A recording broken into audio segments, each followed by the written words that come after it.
Welcome to Ponchatoula Live, the show where we make it easy for you to connect with the people of Ponchatoula.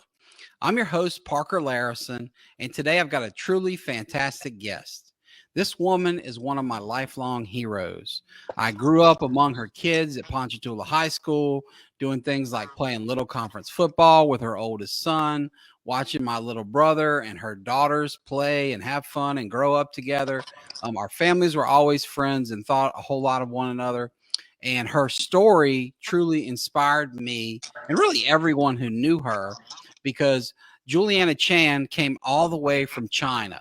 She left post-war communist China to seek opportunity here in America, and she's built a big business, a beautiful family, an artistic expression community, so much more. So with no further ado, I bring up one of my favorite people in the world, Juliana Chan. Miss Juliana, welcome to the show. Welcome. Tell me this. Why don't we start by you just telling us a little bit about yourself, and then we'll dig into your inspiring story. Okay. I want to correct that. I'm never born in China. Oh, I'm sorry. Please do correct me. Yeah, I'm born in Hong Kong, and my parents was born in China. So around the communists about to take over, a lot of people know the news. So they were born in South Canton, very close to Hong Kong. So they heard communists going to take over. So they just pick up the clothes on their body and walk through mountain and roads and come down to Hong Kong to escape that. So they lost everything. Everything they had, they lost. They left all material possessions behind and fled the communists. Wow. Yes. But if they stay, they're going to lose everything anyway.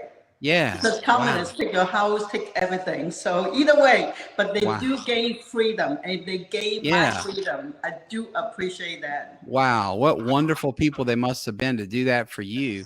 Yes. So tell us, what was life like, in Hong Kong? Tell us about your childhood and your parents and what that existence was like. If you don't know anything better, my life is very peaceful and common people. You have food every day, you have a roof on your head. So I don't think there's any problem. I didn't know we are poor. We have everything. Right. You never have rich people, rich friends. So, and we have television. That's the beauty. When everybody around you is poor, you don't know you're poor. It's all you know. But we do. I know when I was a teenager, I started have my first refrigerator. And we had nothing to put in the refrigerator, so we bought a big watermelon. And then we make a lot of Jell-O to fill up that little refrigerator. Wow, that's amazing. And now you own a restaurant with, big old coolers and all the food in the world. Yes. That's amazing. Wow. And of course, we have no phone. I was born in way before your time. Of course, everything, I'm living in the world is, I know the old part and I'm facing the new part now. We have everything, right. Is, electricity handled. So, communication is so easy. Like right now, it's Facebook, So. Yeah, so you really have crossed multiple divides. We're talking about, crossing two worlds. One is literally crossing the globe from Hong Kong here to Louisiana, and the other is this span of time, when you go from low tech to high tech. And that's got to be neat with you, though. Now, when you have all your children and these grandchildren, and they've spread out and been successful, and some live right down the street, or right here in Ponchatoula near you, but others are across the country, and you can keep up with all of them and see their videos every day. That's got to be pretty neat. And I bet you couldn't have never imagined anything like that when you were a little girl in Hong Kong, right? Oh no, I didn't even realize I would live in the best part of the world, America. The best opportunity a person can want it, and need it is right here in America. So whoever lives in America should appreciate it. Yeah, amen. And if not, go to China, go to the communist country, then you will know. A lot of us say things about different parts of the world without ever going there, but you've actually lived across the world and seen it and been able to compare it. And I can't wait to dig into your success story, making the best of this American opportunity. And we're going to ask you a lot about that. But before we get into the American years, tell us a little more about your childhood. You know, did you have other siblings? Who were your friends? What did y'all do for fun? You know, what was school like? Just give us My more life about is that. almost like the TLC program, 90 Days Fiance. I come here as a 90-day fiance. But Oh, before wow. that, there's another program called Sister Wife. I have Okay. my father allowed to marry a lot of women, but at that moment when I was raising up, and I have two mothers, as Hmm. a family, we don't separate each other. All my brother and sister, we call it brother and sister. I didn't know they call it half brothers. So Right. a big family, seven brother and sister, including me. We are very tight. If one need help, the other ones are there. So we don't separate. Okay, you are the other mother's kid. No, Yeah. it's one Yeah. whole That's family. cool. Yeah. Well, that's neat. And where did you fall age-wise in that big group? Were you among the older I'm kids, right the in the younger middle. kids? I'm the Okay. first daughter. Of course, in my father's eye, I'm the never do anything wrong. Daddy's little girl.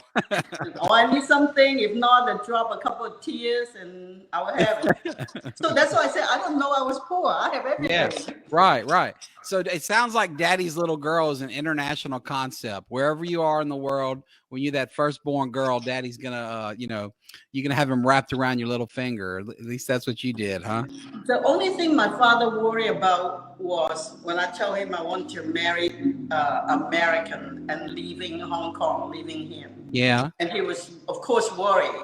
And he said, Or what happened if that gentleman treat you bad? I said, don't worry about me. I said, what happened if I treat him bad? So I assure my father, I'm okay. I can handle yeah. myself, even I leave everybody. Where would you where does that courage come from? Because your dad's onto something there.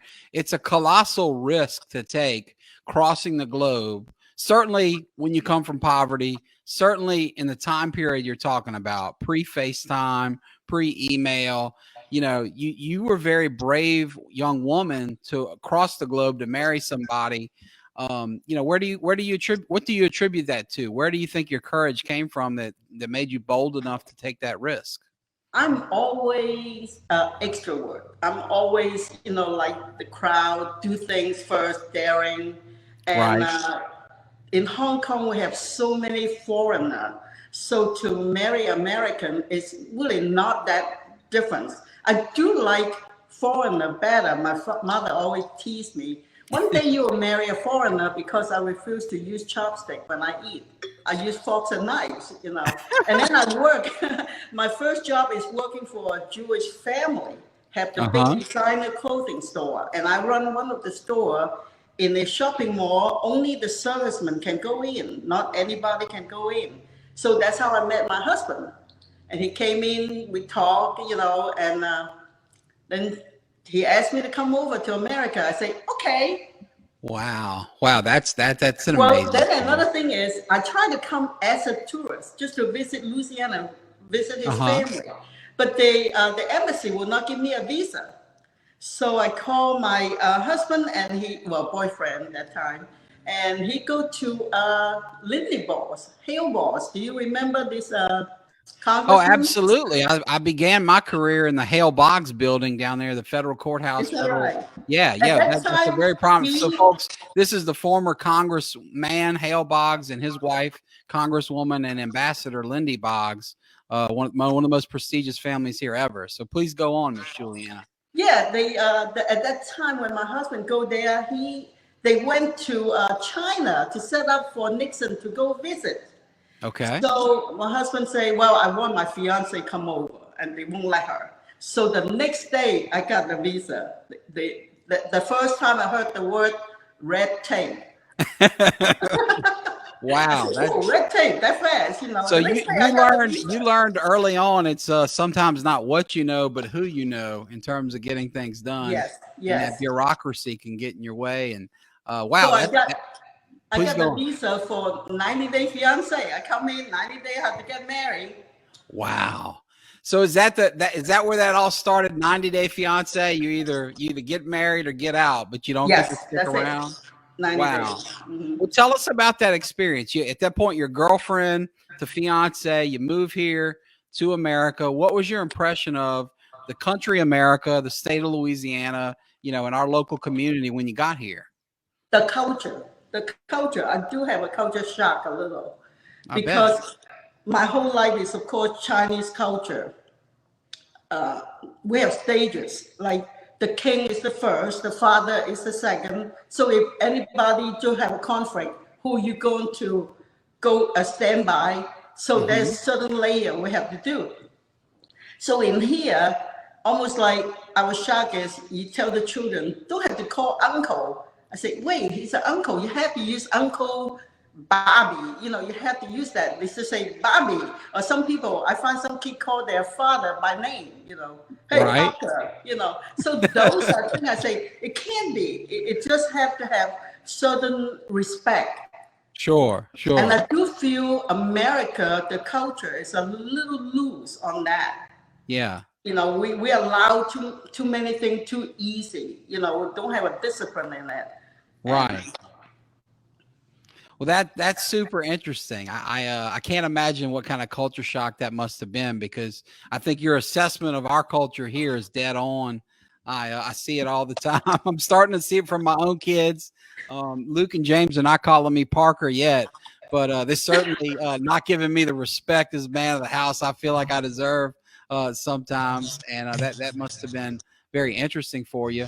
What about the food? I mean, we're going to get into your incredibly successful restaurant, China Lotus, the best Chinese cuisine I've ever had. It's wonderful. But you get here, there's this Cajun cooking, it's a different animal. What were your thoughts on the food when you got here? My husband's family is a true Cajun, so they cook very good Cajun food, which I like, I get used to. But come to Chinese food, I remember the first day, Richard, that was my husband, took me to 3 Chinese restaurants and I ordered 3 bowls of wonton soup. And I said, none of these are wonton soup like I was raised. So since then, I really have hard time getting ingredients to cook just for myself. And it was a suffer timing to me on food wise. Fortunately, the Cajun food like the gumbo and all that, I like the baked chicken. So have rice and gravy, I'm totally okay. So, and then we met some of the Wong's relatives in New Orleans. Oh, cool. And they become friends. Their wife coming from Hong Kong at the same time I come, and she had baby, I have baby. So together we have like a nursery. And she teach me where to go get the food, get the ingredients. What a great connection, because the Wong family, like you, bravely came around the world over here and started their own restaurant empire, and nobody would know better. So what a great connection for you to have. The Wong family call me the gutsy lady because I never run a restaurant before when I opened it. That's great. That's great. Well, I remember your restaurant from humble beginnings, not the big operation it is now with all the beautiful art and the big building that you've owned for decades. But I remember, when we were kids, Garrick, your son, and I were playing little conference football. One year, I think you catered our football banquet. And then you had the location in the little strip mall where I guess Racetrack or Taco Bell is now. But why don't let's go, while we're talking food, talk about the origin of your restaurant and kind of your journey there. Running a restaurant or open a restaurant, never my idea, never in my plan in life, because my plan is just become a mother and raise my own kids. And to run the restaurant is a necessity at that time because my husband lost the job and he couldn't, on and off, couldn't find a job. He got depressed. And I say, well, we have no money anymore. If I go out to find a job, my salary at that time, which is 30 something years ago, it's not enough to pay the babysitters. Oh, wow. Yes. So I can't go out and work and then send my kid to somebody else raise them. That bothered me a lot. So I say, well, I've been cooking at home and people come to my house for parties and they love my food. Maybe time they had to pay. So I started that. What a great idea. And here we are all these years later. So when did you move from that operation at your home to actually getting that location in Ponchatoula where you began? How We long did down that to, take? I'm sorry, we down to actually no money. Whatever the saving is, we move up here, build a Oh, house, wow. and then we just almost like, I don't know where's my next dollar come from. Mm-hmm. And so when I decided to open the restaurant, of course, when you have no money, I called my brother up, and the brother who is Bruce Lee's classmate. Whoa, Bruce Lee's classmate. Folks, this Yes. is where we're going to make a check and we're going to circle back to that Okay. because we want to hear about Bruce Lee and your brother. So So where is your brother at that point that you called? Is he in America he's in or Canada. In okay, Canada. Canada. Okay. Yes. So you And call him up and you're out of money, got these kids, got this husband with no job, and you give him yes. a call. Okay. Yes.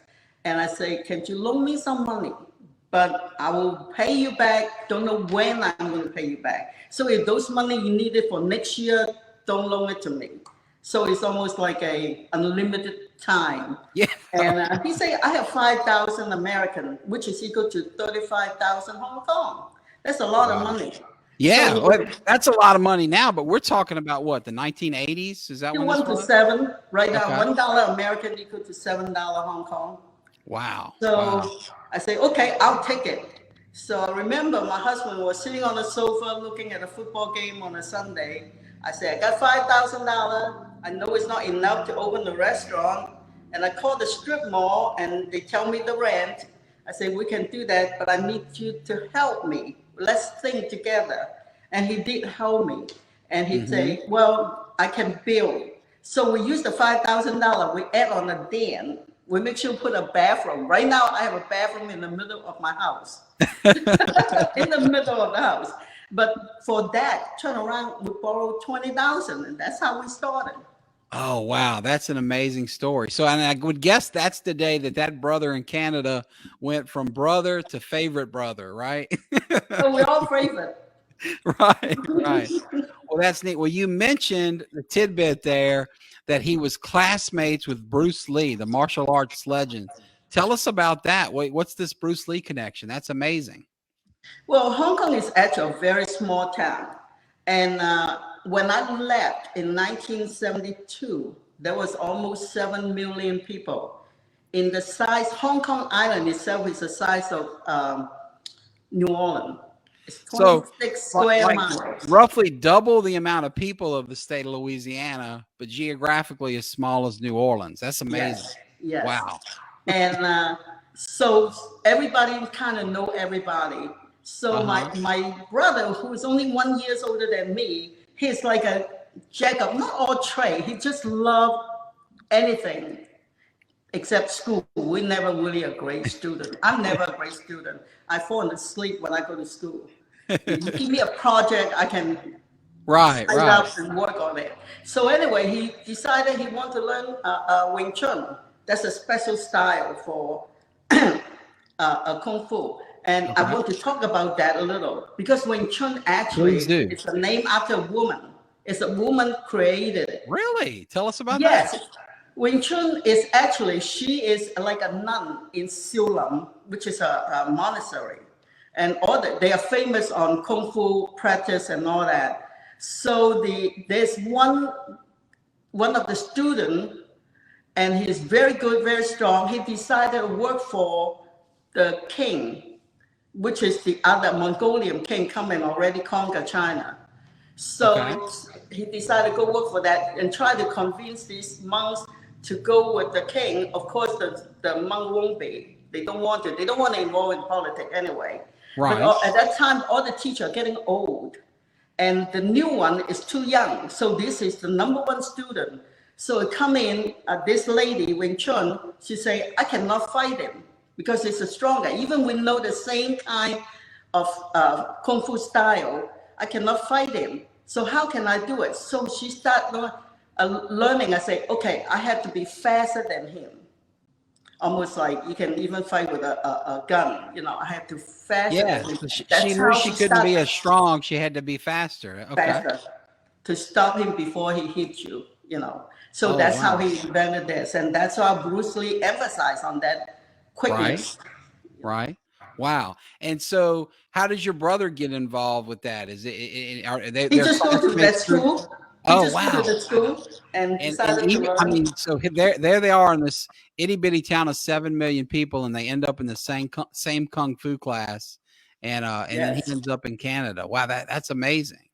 So circling back, we've got this brother who knows the most famous guy ever out of Hong Kong, Bruce Lee, and he lends you the money. You talk about how you and your husband teamed up to build and borrow further. You open a restaurant, and it was in that strip mall there, which is behind what's now Racetrack, right? Tell us about how that went. You mentioned earlier you never aspired to run a restaurant. You did not grow up wishing to be a restaurateur. You just wanted to be a mom, but then you needed to support these kids and you didn't want to take a job where all the money was going to a babysitter. So what was that restaurant experience like in the early years? I am never a greedy person. I never want to say, let me be a millionaire. Let me have a lot of money. Let me live luxury. Because what I have in America already luxury than what I have in Hong Kong. I mean, I can live in a very small house. 18 people can live in that one little 800 square foot apartment, and you are totally fine. Now I have 1,500 square foot house.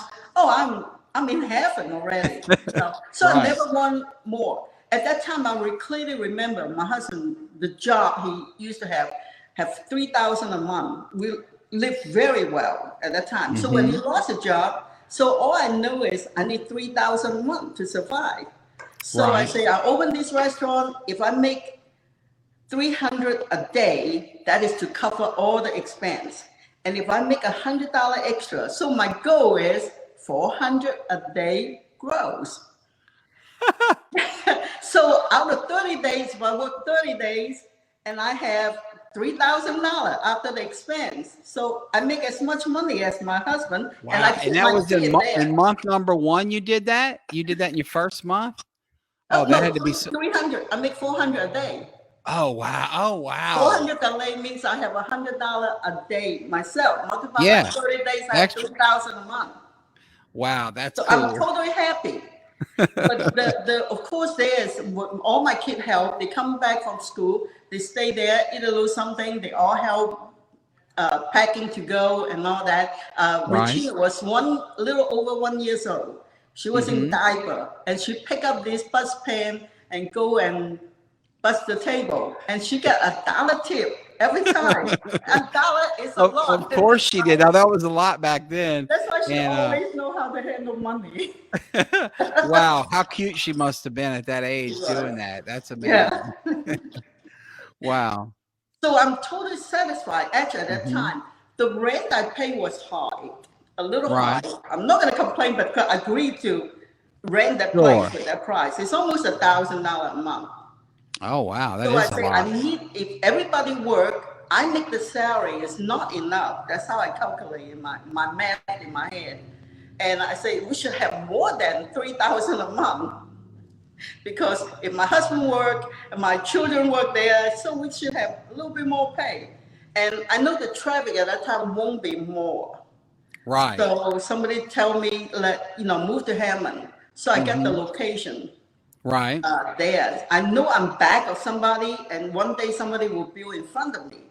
So I do pray to God, say, I want 3 years without nothing, nobody blocked me in front. And he gave me 10 years. So I'm Wow, very it was a happy. full But my decade business before that never bank built in dropped. front of you. Okay, Yes. wow. Finally, Yeah. the bank built, Actually, before the bank built, this is very interesting too. Before the bank built, one of the realtors come and tell me, asked me to sign the paper, and it's okay let whoever built in the front. And I don't understand anything. They want a gas station in front. So I say, well, I'm just only a woman, small woman business. What can I do? Everybody signed already. And one of the accountant office on the side of Circle K there, he called Right. me up. He don't even know me. I don't know him. He said it doesn't bother him, but it will affect me. If I don't want him to sign, he don't have to sign. At that moment, they need 80% of the people there to sign, then they can okay and let a gas station build. I say I'm like a Disney movie, the old people in the house in the middle, all the big guys come and try to tear it up. Right. But then rung up. One day, my husband was talking to the CEO of the Norfolk. They were in the steam room together in the health club. And they were talking about this. They say, well, Norfolk owns part of it. Of course, next door to me is all Norfolk. He said, I decided not to sign. And suddenly then everybody stopped. They don't have 80%. So they leave the gas station alone. I was worried. The reason why I worried about gas station was at that time, I don't know whether you remember, the gas station in Ponchatoula, Patsy is her name, gets shot. Oh, no, absolutely. Yeah, that was one of my classmates' mothers and a family we knew well. Yeah, that was a big tragedy. I remember Dad's And I department. think I would be hurt because nobody else, only gas station in front of me, the traffic, the clientele. Yeah, right. So I'm the only one back there. So I kind of don't want it. Yeah. Well, what a blessing they for help you me see how lucky I am. Yeah, that your neighbors rallied around you, and both your little CPA neighbor, but they're the big hospital, North Oaks, suddenly taking sides with you. That's interesting. And they even come actually send somebody come. He say, "I'll move you to the back. I'll pay you to move you to the back. Build a building there. Will you do that?" And I say no, because it doesn't matter. I'm in the back, in the front. I still alone. I say, I don't want to fight you all because I can't unless you hire a security guard 24/7 to protect me. And otherwise, my children will have no mother one day, Right. So, of course, they don't want to hire a contract with a security guard. So that killed the deal, and here we are now. That's really interesting. So when you make that move from Ponchatoula, knowing there's not as much traffic in 1980s, early 1990s Ponchatoula to Hammond, did your business grow instantly? Did it take a while to catch on? What was it like? Now, my business grew instantly. Okay. And my business now is over 30 years. Every year is better than last year. That's amazing. Very interesting. Every year is better than last year. And it's been my experience, and maybe you can confirm this. It seems like those of us in Ponchatoula don't mind crossing the creek to go eat lunch or dinner in Hammond, but we have a real problem getting Hammond folks and other folks from northern parts of the parish to come down here. At least that seems like that's been the restaurant experience around here, seeing so many good places either leave like you did or sometimes shut down. What are your thoughts on that? Do you think that's how it works, or? Time change now. A lot of the restaurants in Ponchatoula are very famous now. People make it down here and eat. It's almost like more and more people now appreciate food, appreciate fine food. I call it the art of cooking. Right. Okay? So they don't mind to travel to the places where they have good food. Almost like foodies or Ruin Brew, look at that. They are good famous. Point. Yeah. Everybody know about them. Yeah, no, everybody. The smaller one, like a Corner Cafe, Paul Cafe are there for years. People come and have breakfast in there. So I think the time changed. We do increase a lot of more traffic in food industry in Ponchatoula. Yeah.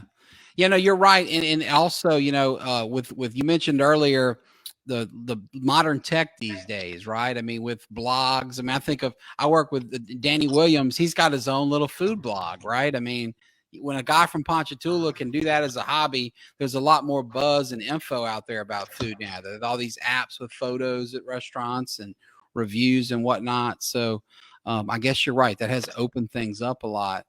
What have you learned in all these years as a successful businesswoman? Because you mentioned a little while ago, every year at your restaurant, and we're talking now decades, your restaurant's almost as old as I am. Every year is better than the one before it. What's been the secret to your success, and what are some lessons you've learned along the way that our viewers could really benefit from hearing about? For me, of course, it's a small industry. One person, a mom and pop, I call it, then later on become a restaurant. I stay true with my food, my cooking. I compromise a lot. When people want to change certain things, I do that. Now I don't do it anymore since after Ida. my children teach me, do not change anything. You're just killing yourself working. So, but before, our price is very fair, very fair. So for people can afford buying a dinner home to feed the family. Right. So that's what, and then have good food, good home cooking food. It's not fast food, have taste. No, you have great food. It's better than just good. Your food is phenomenal. Thank you. My family's been loving it my whole life. Yes. It's Thank you for your outstanding. family supporting me all this year. Folks, we're here with Miss Juliana Chan, who owns China Lotus Restaurant, and we're talking about her life coming from Hong Kong here to Louisiana. And I want to share a few comments here because some folks have chimed in, and I want to thank viewers for watching. Tammy Nickens here says she watches every week faithfully. Tammy, thank you for being part of this show and for watching and commenting. We really appreciate that. And Alan Pisani Jr. says, congratulations to PHS on their trip to the championship game at the Superdome. So thank you, Alan, for mentioning that. We began this show talking a little football. We were talking 1980s Little Conference football with a couple of guys that did not go on to great things like playing in the Dome, and Juliana's son, Garrick, and I. But this weekend, guys, Saturday night, PHS is playing for the state title. First time we've been in that game since 1951. Something most of us never seen in our lifetime. We'll probably never see again. So if you've got the opportunity to go down and support PHS in the Dome, do it. I'm packing up my family. We're going to be there. If you can't make the game, I know that Branch Real Estate and PARD are sponsoring, I think, a free open house viewing out at the PARD facility. So check that out. But PHS, the big games this weekend, we shouldn't get through this interview without mentioning it. I know Miss Juliana is a big fan. She's always been a huge supporter of Ponchatoula and the community and the projects and the sports leagues. As I mentioned earlier, my first football banquet, I was eating egg rolls from what was then Juliana's, now China Lotus. It's so fun hearing about this. I would love, Miss Juliana, if you don't mind, to transition into family life for you, because you mentioned, you never set out to be a successful business owner, a millionaire, et cetera. You became all those things and much more. But your real success are these amazing children that you've raised that are now parents of their own in many instances, doing great things all over. But tell us about all your kids and what being their mom was like. And, just tell us about your family life and what it means to you. And I'd love for you to tell us a little bit more about the people in your family. I do at first want to say this is I applied my culture into raising kids. How so? What does that mean? The discipline. Okay. The discipline. Like for a long time, I'm not allowing my children to talk back, and they can discuss with me, but while I'm telling or the daddy telling the idea, they can't say no to us if we make the decision. And they listen. And I have my daughter, Charina, and she say, I didn't dare to ask at that time. I thought you would say no regardless. I said, you can ask, you say no, but I don't know what you want to ask. But that's not how they know we are so firm on our idea. Right. Of course, we're not going to let them jump off the cliff without pulling them back. There's certain things, they have certain freedom, but there's a guideline. And that's my life. That's what my simple life. I make my life very simple. I don't want to be a rich man, but I want to earn enough money to support my family. I don't want to rely on society, government to help me. Because it sounds like you were always family first, and what you were really seeking was the financial security to support your family and be able to stay together. Like you said, the key not being let somebody else raise your kids while you're at work and not making any money off that, but rather, having the security to be together.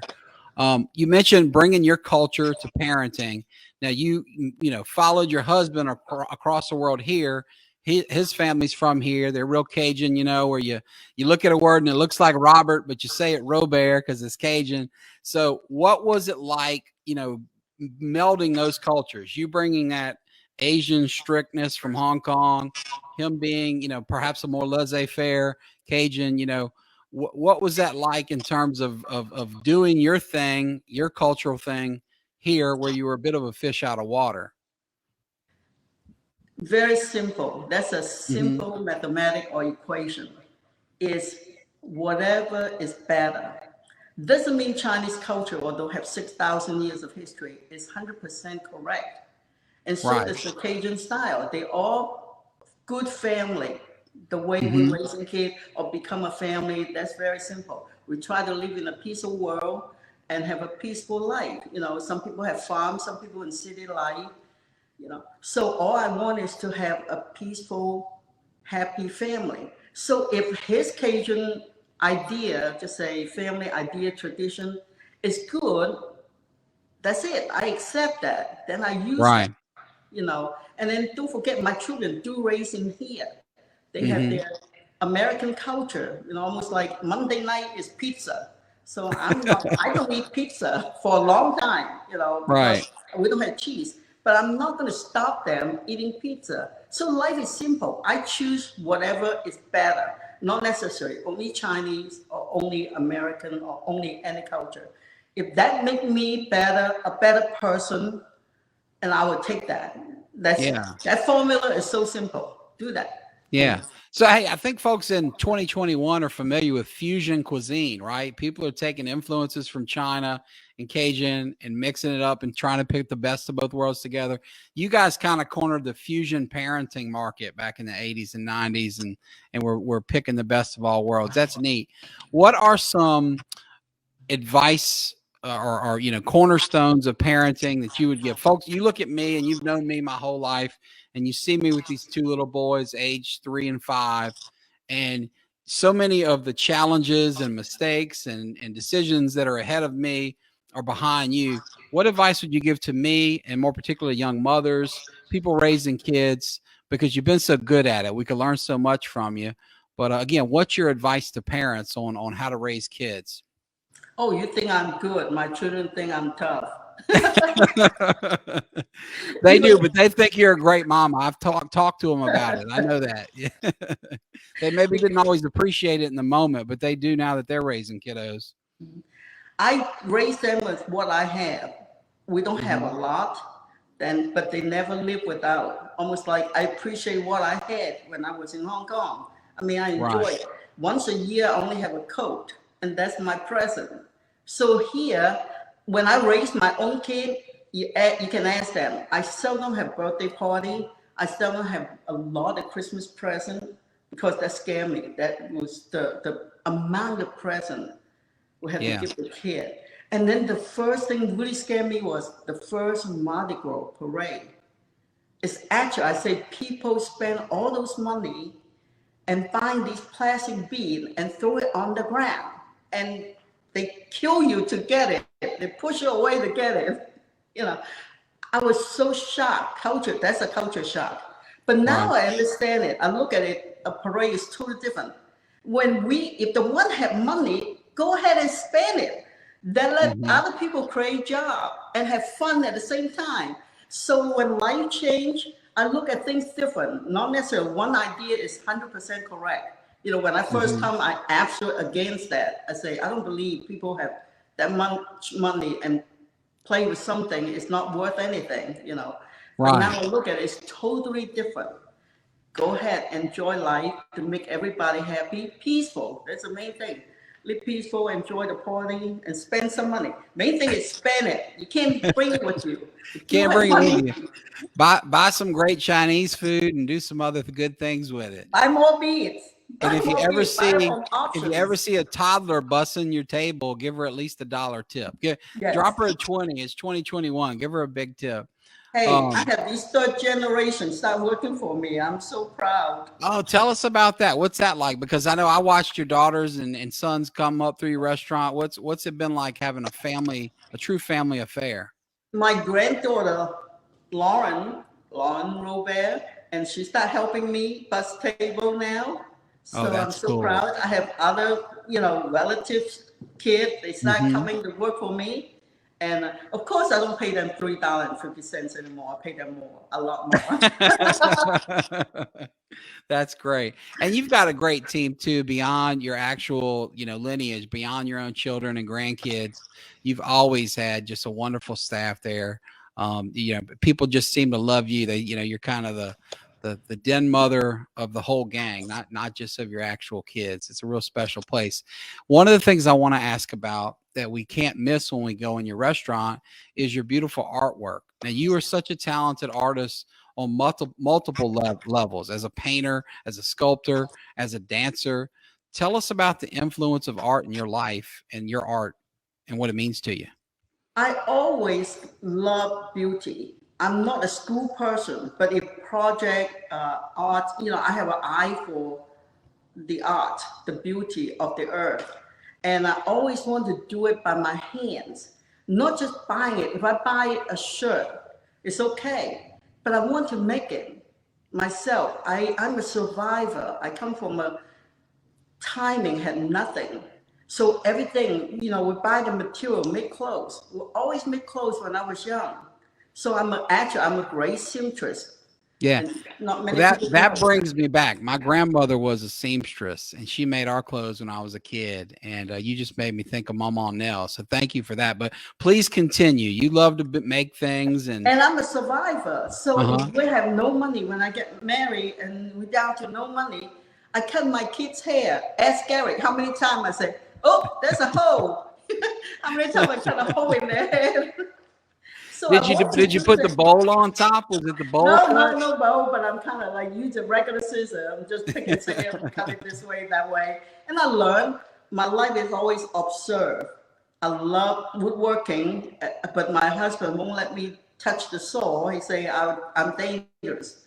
So I didn't finally learn any woodworking, but I love to learn things, to do it. But once I learn it, I don't have to do it. I still can buy clothes. Now buying clothes is so cheap. Take me longer to make my outfit than buying one. But I learned from the basic drawing of a pattern and all that. It's not just like the shortcut. I always learn from the bottom. Almost like an artist. Everybody say, well, I can't draw a stake, figure. You never learn. Go learn it. Learning is such a pleasure for people. It sounds like you've got what people might call a forever learner attitude. You don't like, you mentioned several times school was not your favorite, and that's not uncommon in successful people. Look no further than Bill Gates and Mark Zuckerberg and all these famously successful guys that quit school early. But what I'm hearing is you didn't view learning as something you just do when you're a kid or just do when you're young. You keep learning throughout life. Is that correct? Yes. There's so much thing. I tell people if I have 48 hours a day, I may be happy. 24 hours is not enough. Many people come and do you sleep? Do you ever sleep, Miss Juliana? I mean, you must not. 3 hours a night, maybe, right? No, I'm a night owl. I do everything at night. That doesn't surprise me. So, all these past passions that will continue with you through life, from painting to sculpture to dance, etc. Is there a next topic on the horizon, a new form of art, a new interest? I mean, what's next for you? The art of doing business. Oh, tell us about that. What do you mean by that? Like that, huh? Well, I have a son and I have a daughter too. Both are really into business. And would this be Garrick and Regina, or do I have the wrong? Okay, yes. No, you've got what, five total kids, right? Mm-hmm. But I know those two are business whiz. Well, Garrick always born not as a kid. We always never treat him a kid. Like Mickey Mouse and all that. He born right away is a number one son. Right. I always still go through things with him. We talk about things. If there's a project, even my own project, I will let my kid know. I will let him know. So of course he is into business. So he always say, "Mom, we have this idea." I said, "Good, go for it, do it." I'm always a big cheerleader. Yeah. Well, look, he and I had the privilege of going to school together, or I had the privilege of going to school with him. And I know that he's got a brilliant mind for that stuff, and he's clearly great at it. And it's neat to see his whole family, because he grew up at the heels of a great entrepreneur in you, but now he's married one in Casey. She's been on our show and we've learned about her businesses and how they're thriving.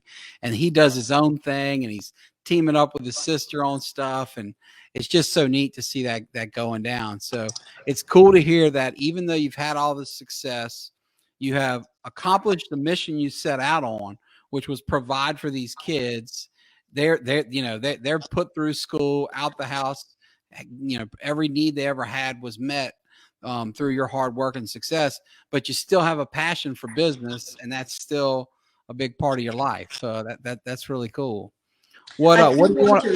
I do want to say something is like sometimes life do not hand you with a rose garden or everything. We may have to stumble certain things, you may have hard times, but we are in a good old USA. We're in the land of opportunity. Tell us about that. What does that mean to you as someone who didn't start here, who didn't start with that opportunity? Tell us what the USA is like through the lens of someone who came from Hong Kong.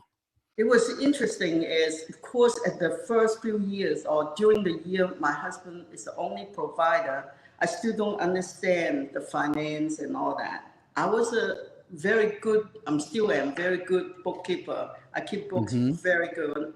If I have $100, I know what the expenses are, keep it right up with it. But to make more money or how I'm going to provide or make a better business, and I don't understand that. I don't understand banking, So by living here, by getting no money, now I had to borrow from bank, and I learned the word credit. It's so important. So I keep that in mind, make sure I will not ruin my credit. But because of, if you're being honest, doing right, and the bank will loan you money. So with that, then you can have an opportunity. If you have a desire, to do something, go for it.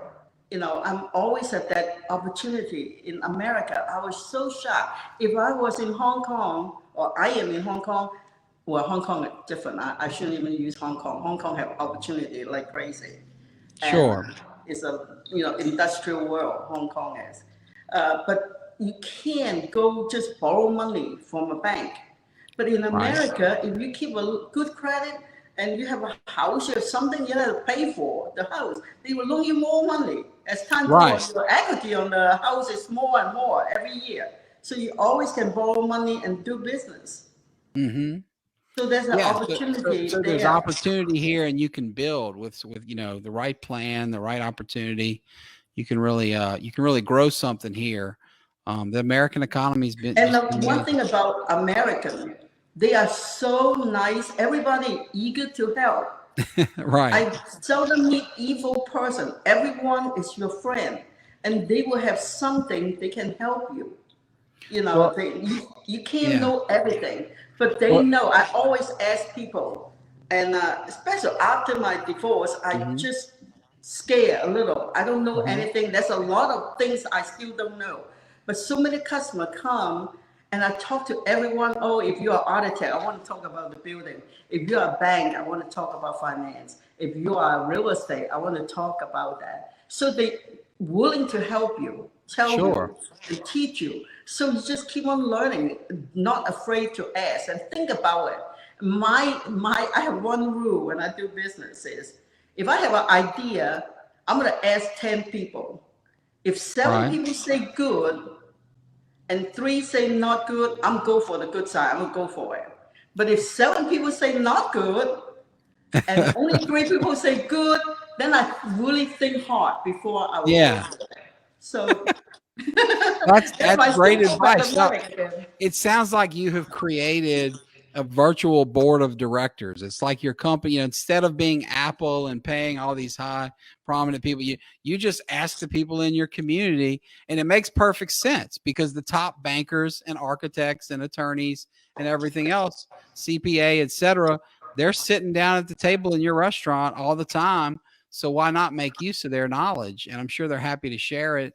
That's really neat. That's kind of a brilliant take on things. I think so many of us don't realize that we have those diamonds right within our grasp, right? I mean, the folks that I coach basketball, the guys coaching with me are a wealth of knowledge. The people I sit next to at the Rotary Club, ditto. All around us here in this community, we have people that could help us, but most of us don't give it any thought and just plod through life. You actually put their knowledge to work and helped you build your I call empire. it free education. That's neat. That's really That's cool. my college. What other tips would you have for business owners and people that want to prosper as entrepreneurs? Just make life as simple as you can. Don't complicate it, because too much complication, you don't feel good. Your heart, you clog your heart, clog your brain. You can't even think clear. Just simplify it. Just say, what is the basic thing I should do? That was actually when I was growing up. I always think about why I am on this earth. Why am I here? Why can't be somebody else? Why can't be just Parker, or my father, my mother? Why I am here? So until I have Garrick, my firstborn, and I realized I'm here because I am a mother. That's my number one principle rule, Right. to become a good mother. Then suddenly I love kids. I have kids. I have four more kids. And you are a great mother. So why don't you share with us what it means to be a great mother? I mean, what are because clearly part of the things I observe from the cheap seats over here is part of it you've mentioned is provider. When things got tight, you had to find a way to put food on the plate and provide for these kids, and you did it. Part of it is disciplinarian. You talked about the discipline and the strictness you ran your house with. Part of it is role model. You are a woman that both the daughters and sons that you raised and their kids can look up to. And we see now second and maybe third generation entrepreneurs on their way. But what else is it that makes a great mother? Because you've clearly figured that out. No, that's pretty much it. If I tell the kid no, certain thing, I don't do it myself. So if I want to make sure my order to them at work is, I don't do it. If I do it, how can I teach my kid? Turn around. Right. Teach my kid to follow that rule. So I don't smoke, I don't drink. Not those things are bad. If moderate thing is fine, but if people get into drink, how can I tell my kid not to drink? Yeah. Or not to smoke, or not to have drugs? So you yourself set an example. All the parents is, well, I do it. I just won't let my kid know. They will know. They know when you do bad things. So, Right. and if you keep it right, even like I tell my workers, I work side by side with them. I go bust the table. I take order. I still doing that. Not because Sure. I'm a boss. I'm just sit there. I wash dishes. I cook. Well, they kick me out of the kitchen. I can't cook anymore. But they say I'm struggle. But I do the same with them. I'm not that much better. I'm just signing the checks, and we Right. share the profits, something like that. But you just have to work with your kid, work with your workers, then you become successful. They will respect you. Yeah. They always say they scare of you. I say, you shouldn't be scared. They do the thing I tell them, then they shouldn't be scared. Right. Right. Well, I tell you what, you have been a fountain of knowledge here today. You are such a woman worthy of us looking up to and admiring. And I always have, I always will. But I promised you I would get you out of here by 6 o'clock. And as you know, I got to get back and help my wonderful wife, getting kids bathed and fed and all that. But before we go, Miss Juliana, is there anything else on your head, on your mind, on your heart, anything else you'd like to share with our viewers about yourself or anything at all? Now, I just say, even I am a minority comparison. Well, if you notice, I'm a Chinese, Asian woman. I'm a woman, so I'm a triple minority in here. And sometimes you go through a hard time, still have people look at you, hey, you're a minority. But if I work hard to overcome that, they see me, hey, I'm still can make it. And they appreciate it. They look at me different, totally different now, So then when you say something, they will listen. They will value that higher. and Yeah. just work hard. You know, don't expect everybody give you things. Just work hard, then you will get your reward. You know. Amen to that. That's great advice spoken from someone who knows, who is absolutely a self-made woman and just one of my favorite people. So folks, there you have it. Miss Juliana Chan, one of the finest women around. Miss Juliana, thank you so much for joining us. It's been such a pleasure to chat with you here. And to our viewers, thank you for tuning in. We'll be back next Thursday.